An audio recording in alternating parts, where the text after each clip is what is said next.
ഈ തെരഞ്ഞെടുപ്പിൻ്റെ വോട്ടെണ്ണൽ ദിനം വരുമ്പോൾ ഒരുപക്ഷെ എല്ലാ തവണത്തെയും പോലെ അത്ര വലിയൊരു ആകാംക്ഷ ഈ വോട്ടെണ്ണലിൻ്റെ ഫലം അറിയാൻ ആളുകൾക്ക് ഉണ്ടായിരുന്നില്ല എന്ന് വേണമെങ്കിൽ പറയാം. അത് ഈ രാജ്യം ആര് ഭരിക്കും, ആർക്കായിരിക്കും ഈ രാജ്യത്ത് മുൻതൂക്കം കിട്ടാൻ പോവുക എന്നതിന് നേരത്തെ കൂട്ടി തന്നെ ചില ധാരണയുണ്ടാക്കാൻ സഹായിക്കുന്ന തരത്തിൽ, നമ്മളെല്ലാം കണ്ടീഷൻ ചെയ്യുന്ന തരത്തിൽ എക്സിറ്റ് പോൾ ഫലങ്ങൾ വന്നതാണ് അതിനുള്ളൊരു പ്രധാനപ്പെട്ട കാരണം.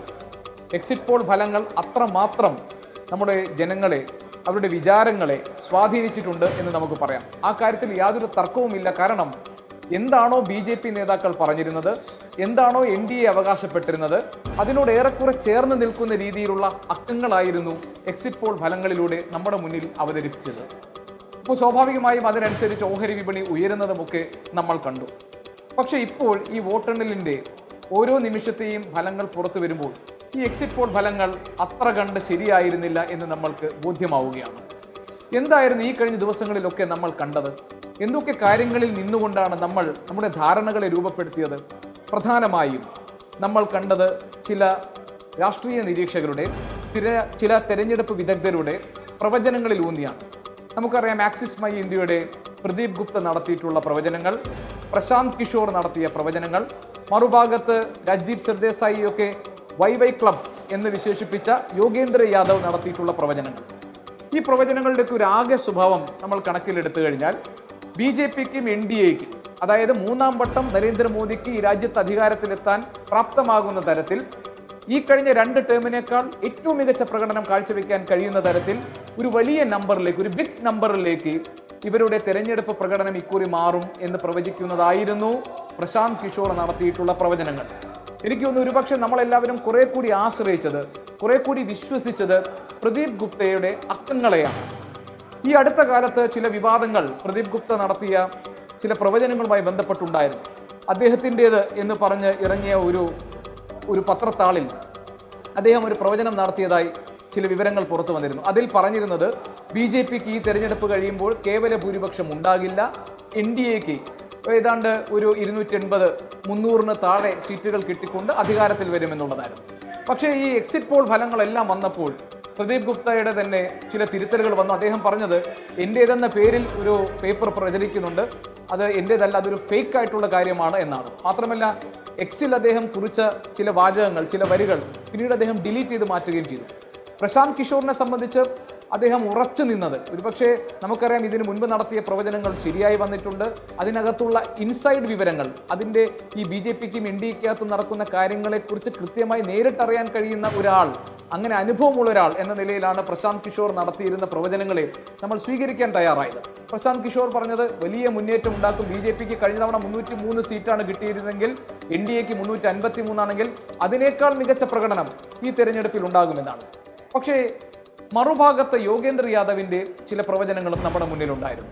യോഗേന്ദ്ര യാദവ് പറഞ്ഞത് കേവല ഭൂരിപക്ഷത്തിനടുത്ത് NDA വീണ്ടും അധികാരത്തിലേക്ക് വരുന്ന സാഹചര്യമെന്നാണ്. ഏതായാലും ഈ പ്രവചനങ്ങളെയൊക്കെ വിശ്വസിച്ചുകൊണ്ട് ഒരുപക്ഷെ ഇതിനെക്കുറിച്ചിട്ടുള്ള വലിയ സംവാദങ്ങളും തർക്കങ്ങളും ചർച്ചകളും ഒക്കെ നടക്കുമ്പോഴാണ് രാജ്യത്ത് ഏറ്റവും അധികം ഉദ്വേഗജനകമായ നിമിഷങ്ങളിൽ, ആ മണിക്കൂറുകളിലാണ് നമ്മുടെ മുന്നിലേക്ക് എക്സിറ്റ് പോൾ ഫലങ്ങൾ വന്നത്.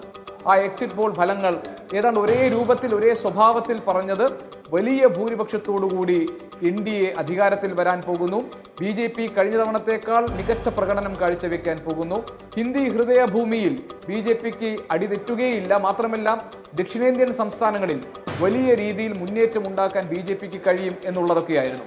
നമ്മൾ പ്രത്യേകം ഓർക്കേണ്ടത് ഈ എക്സിറ്റ് പോൾ ഫലങ്ങളിലൊക്കെ ഊന്നി പറഞ്ഞിരുന്നത് ഉത്തർപ്രദേശിൽ BJPക്ക് കഴിഞ്ഞ തവണ 62 സീറ്റാണ് ഉണ്ടായിരുന്നതെങ്കിൽ ഇത്തവണ 72ലേക്കും 75ലേക്കും ഒക്കെ എക്സ്പാൻഡ് ചെയ്യും, അതിലേക്ക് ഗ്രോ ചെയ്യും എന്നുള്ളതായിരുന്നു. പശ്ചിമ ബംഗാളിൽ തൃണമൂൽ കോൺഗ്രസിന്റെ കോട്ടകളിൽ വിള്ളൽ വീഴ്ത്തിക്കൊണ്ട് NDAയ്ക്ക് മുന്നേറാൻ കഴിയുമെന്നുള്ളതായിരുന്നു. ശരിയാണ്, ആന്ധ്രാപ്രദേശിൽ, ഒഡീഷയിലൊക്കെ ഈ പ്രവചനങ്ങൾ ഏറെക്കുറെ ശരിയായി വരുന്നത് നമ്മൾ കാണുന്നുണ്ട്. അതിൽ എടുത്തു പറയേണ്ട ഒരു കാര്യം, ഈ പ്രവചനം ശരിയായി വരുന്നത് നമ്മുടെ ഈ സംസ്ഥാനത്തെക്കുറിച്ച്, കേരളത്തെക്കുറിച്ച് പറഞ്ഞതാണ്. 1 മുതൽ 3 സീറ്റ് വരെ NDAയ്ക്ക് ഈ എക്സിറ്റ് പോളുകൾ പ്രവചനങ്ങളിൽ ഉണ്ടായിരുന്നു. അത് ഇപ്പോൾ 1 സീറ്റ് തൃശ്ശൂരിൽ ഏതാണ്ട് ഉറപ്പായി കഴിഞ്ഞിട്ടുണ്ട്. അപ്പോൾ ഞാൻ പറഞ്ഞു വരുന്നത് 2004 പിഴച്ചുപോയ എക്സിറ്റ് പോൾ പ്രവചനമുണ്ട്.